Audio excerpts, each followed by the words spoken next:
दोस्तों आज बना रहे हैं हम कलाकंद वाली मिठाई। राम राम सारे बहने में जैसे सी चौधरी बेड़कला। घर पर आज मिठाई ट्राई करने का एक प्लान था मेरे दिमाग में। तो सबसे पहले मैंने दूध लिया, दूध को नाप कर मैंने कढ़ाई के अंदर डाल लिया है।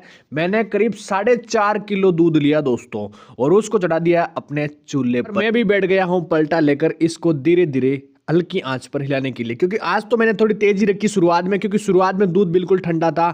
तो केवल दूध को गर्म होने के लिए मुझे करीब 20 से 25 मिनट लगेंगे। तो मैंने करीब 4.5 किलो दूध लिया है, तो उस हिसाब से 1 किलो के अंदर 80 ग्राम शक्कर डालनी होती है। तो मैंने ओवरऑल 400 ग्राम शक्कर डाल दी, वो पहले ही डाल दी। आप बाद में भी डाल सकते हो, लेकिन मैंने पहले डाल दी ताकि एकदम अच्छे से घुल जाए।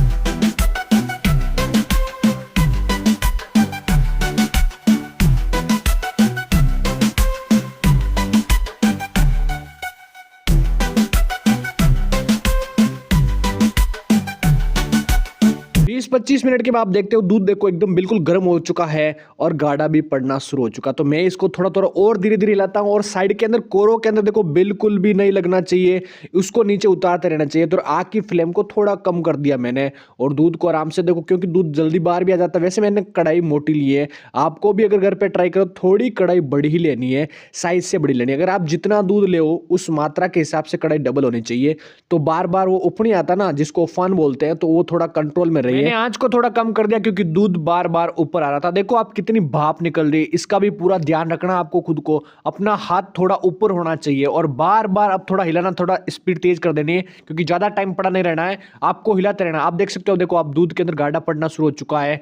थोड़ी थोड़ी इसके अंदर जो है लेयर आने शुरू हो गई है, क्रीम आना शुरू हो गई है। तब तक आप देखो अपनी रसोई देख लीजिए, आप कितनी अच्छी तरीके से रसोई हमने बना रखी है। वैसे ज्यादा हाईफाई तो नहीं, लेकिन फिर भी पूरी में टाइलें लगा रखी है। रसोई के अंदर टाइलें इसलिए लगा रखी है ताकि इसको साफ सफाई करने में बिल्कुल आसानी हो और एकदम जल्दी से जल्दी सफाई हो सके। आप देख सकते हो चूल्हे के आसपास भी कितना अच्छी तरीके से टाइल लगा रखी है। करीब 1 घंटे के बाद मेरे मम्मी आ जाते हैं, तो वो बोल रहे कि अब थोड़ी देर मुझे दे, क्योंकि मेरा हाथ दर्द करने लग गया था।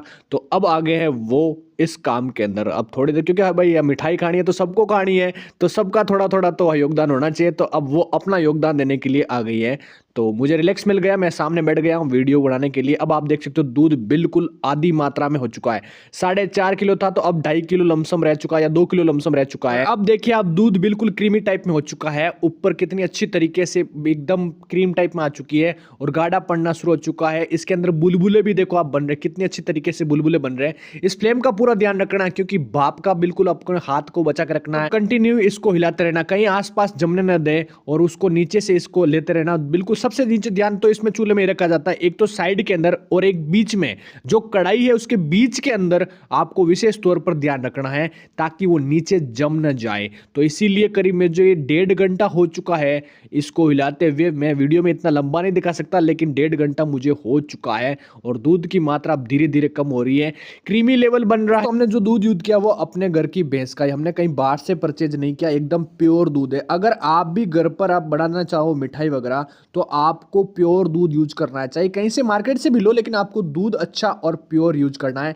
देखिए आप कितना क्रीमी लेवल हो चुका है, और अब देख सकते हो आप बुलबुले और बढ़ चुके हैं, और इसका पूरा ध्यान रखना। अब तो लास्ट के अंदर तो बिल्कुल हिलाते रहना है, और आप देखते हो धीरे धीरे मावा यानी कड़ाकंद बनना शुरू हो चुकी है। इसमें दाने बन गए, आप देखो आप कितने अच्छी तरीके से, ये देखो।